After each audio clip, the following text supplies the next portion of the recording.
কবিতাৰ শিৰোনাম মোৰ দেশ। কবি হীৰেণ ভট্টাচাৰ্য। মোৰ প্ৰাণৰো প্ৰাণৰ, মোৰ গানৰো গানৰ মোৰ দেশ। মোৰ প্ৰতিটো কামেই, মোৰ প্ৰতিটো চিন্তাই এই দেশৰ বুকুত ৰচে শইচ সোণোৱালী ভৱিষ্যতৰ সপোন। মোৰ জীৱনৰ আহে আহে, মোৰ যৌৱনৰ কোহে কোহে সেই সপোনৰ কলৰোল। দেশে দেশে দেশ আছে, এনে বহু দেশৰ অৰঙে দৰঙে মই ঘূৰিছোঁ। বহু বন্ধুৰ সতে হাতে হাতে হাত ধৰি ফুৰিছোঁ। কেতিয়াবা সাগৰ পাৰত, কেতিয়াবা খেজুৰ তলত, নাইবা পাহাৰতলিত খন্তেক জিৰাইছোঁ। বন্ধুৰ সতে প্ৰাণ খুলি প্ৰাণৰ কথা পাতিছোঁ। তাৰপিছত আকৌ আৰম্ভ কৰিছোঁ নতুন যাত্ৰা। এনে বহু যাত্ৰাৰ শেষ মোৰ দেশ, যাৰ বুকুৰ উমে মোক দিছে ভালপোৱাৰ আনন্দ, যৌৱনৰ প্ৰাচুৰ্য, জীৱনৰ নতুন অৰ্থ।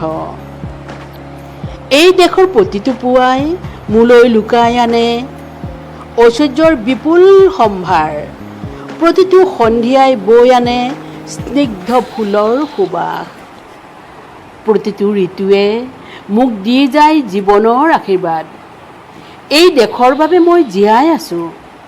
এই দেশৰ বাবে মই জীয়াই থাকিবলৈ মৰণপণ কৰিছোঁ। ৰনোৱা বনোৱা হালোৱা এই সকলোৰে মাজত মই আছোঁ মোৰ দেশৰ বাবে।